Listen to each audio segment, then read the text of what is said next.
Welcome to the Under Construction Podcast with me, Martin Williams. Here we talk about how to build or rebuild your life one step at a time. Let's get to work. And welcome to the Under Construction Podcast. My name is Martin Williams.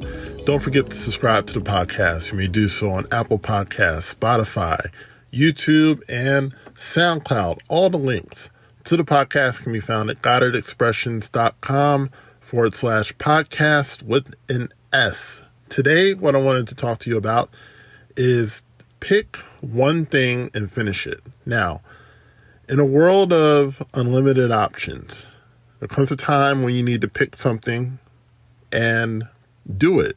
Or if it's a task, pick something and finish it, right? It's very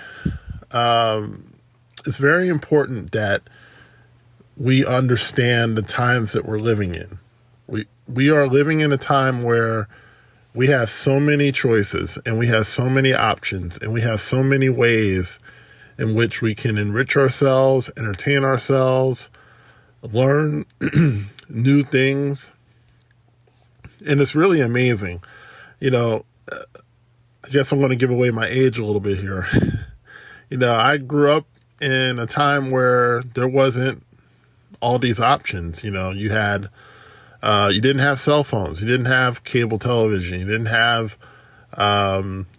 certainly didn't have the internet. There's so many things that I just didn't have. You know, there weren't a whole lot of options. You know, if you needed to learn something, you had to take yourself to the library and look up a book or look up a video or, something along those lines. If you wanted to make a call, you had to make a call from your house. And if the person wasn't home, then they just weren't home, right? There wasn't any, cellular phone that you could take with you. So there were all these different options just didn't exist. So we live in a time now where we have all those options, as I just said. And with options comes procrastination, right? Now, think about it. How many things are you procrastinating on right now? Are you procrastinating on perhaps, reading a book or taking a course? Perhaps you've bought a lot of books or a lot of courses, or, you've bought something that you were supposed to start, but you didn't start. Maybe there's a piece of furniture that you're supposed to put together, but you haven't put it together. Maybe there's a letter or some kind of correspondence that you need to send, but you haven't sent. Perhaps there's a phone call you need to make, whether it's to a creditor or a family member or a friend or a former friend or an ex or whoever that you haven't made, right? No matter what it is, there's something, I would dare to venture, pretty much everyone listening, there's something that you're supposed to do, but you haven't done. Because procrastination is a pretty common thing nowadays. It really just depends on the scale at which you are procrastinating. Some people procrastinate by putting off a task that they should be doing today, and they put it off until tomorrow or until the end of the week. And to me, that's not really a procrastinator. In the strictest sense of the term, it is procrastination. But I'm talking about people who are habitually procrastinators. I'm talking about people who habitually put things off to the point that they just never do them. And that is what I want to address with you on this podcast. The way that you break out of that habit, and that's what procrastination is. Procrastination is a habit, right? The way you break out of that habit is to pick one thing and finish it. Seriously. You pick one thing and you finish it. You don't have to go to, a therapist or a hypnotist or, a life coach. I mean, you can certainly do all those things and, I'm sure they'll help in one way or another. But in order to break this habit, you do not have to do anything drastic. You basically need to pick something and finish it and then repeat that. Okay? Because procrastination is a way of thinking. It's not purely an action, it's a thought pattern. And the way you get rid of any thought pattern that doesn't help you or does not contribute to your life in some meaningful way is to choose another thought pattern and start practicing that instead of the old thought pattern, right? You don't really have to make it more complicated than that, okay? So what I would suggest that you do is you basically write down no more than 10 things that you know you need to finish. And for some of you, this will be really, really easy because you can just look around, right? You can just look around and you can see, okay, I need to put that together. Okay, I need to send that letter off. I need to return that thing to Amazon that doesn't fit or doesn't work. I need to call this person and tell them I'm sorry, or tell them I'm sorry that I haven't called you in 6 months when I was supposed to call a lot earlier. There may be things at work that are requiring your attention and you just haven't done it for whatever reason. So write down those 10 things, right? That's the first step. Write down those 10 things, no more than 10 things, because I don't want you to feel overwhelmed. And then literally close your eyes, right? Write down those 10 things and literally close your eyes, right? And then just point at anywhere on the paper. Just make sure you're hitting one of those 10 things. And whatever your finger lands on, or whatever your pen or pencil lands upon, just do that, right? Pick that one thing and do it. Like, no ifs, ands, or buts about it. You're going to get it done, and you're going to do it. If it's at all possible to get done today, you're going to do it today. But no matter how long it takes, you're going to do it, and you're going to finish it. And then you go back to your list, you cross it out, right? What does crossing it out do? Just the act of crossing that out, it's like a muscle memory type of thing. And you're going to feel so much better because you actually finished something, right? Procrastination is one of those habits.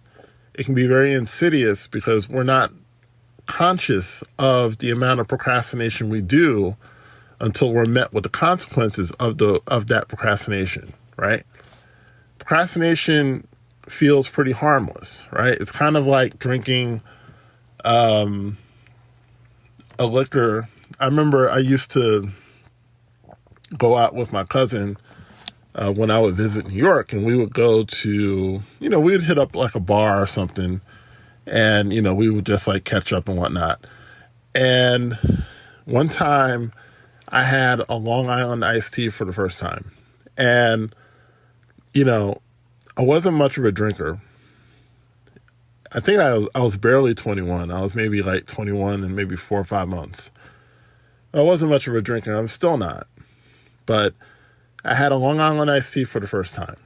And, it went down so smooth, right? It just tasted so good. But for those of you that are unfamiliar with the Long Island iced tea drink, it typically has 4 types of liquor in it, right? One type is really good enough for me, someone who doesn't drink a whole lot. 4 types of liquor definitely will have you feeling like you're on another planet if you're not used to that type of drinking, which is kind of what happened that particular night. I felt like, I was in another world. Felt good, and then of course you wake up in the morning and, you don't feel so hot, right? Because your body's processing the alcohol. I told that small story. I didn't do anything crazy. At least I don't think I did, right? I probably would have found out by now anyway. But I tell that story because that's kind of how procrastination is, right? It kind of, goes down pretty smooth. You procrastinate. You don't really feel it until the consequences hit. someone from work emails you and asks you, did you send that report? Did you email that particular person about whatever the task was, whatever the issue was? And then all of a sudden you have that oh crap moment, and it's like, oh man, I should have did that. Or, perhaps it's a customer, or perhaps it's a coworker, or whoever it is. Perhaps it's your spouse. Your spouse asks you, did you send the insurance payment? Did you send the electric bill? You send the cable bill, and, all these things start getting turned off, and you're like, oh, I didn't send it, right? Because you procrastinated, right? And we don't mean to. Most of the times when people procrastinate, they don't mean to do it, but it's because it's a habit. It's something that we're used to doing, and we're so comfortable with it that we often do it in a large scale, but we don't even think about it until we're faced with the results of our procrastination. So do that little trick, right? You make that list of the things that you need to do, and then you just, you close your eyes, you point, to somewhere on that paper, and wherever that finger hits, that's what you do. That's what you start working on.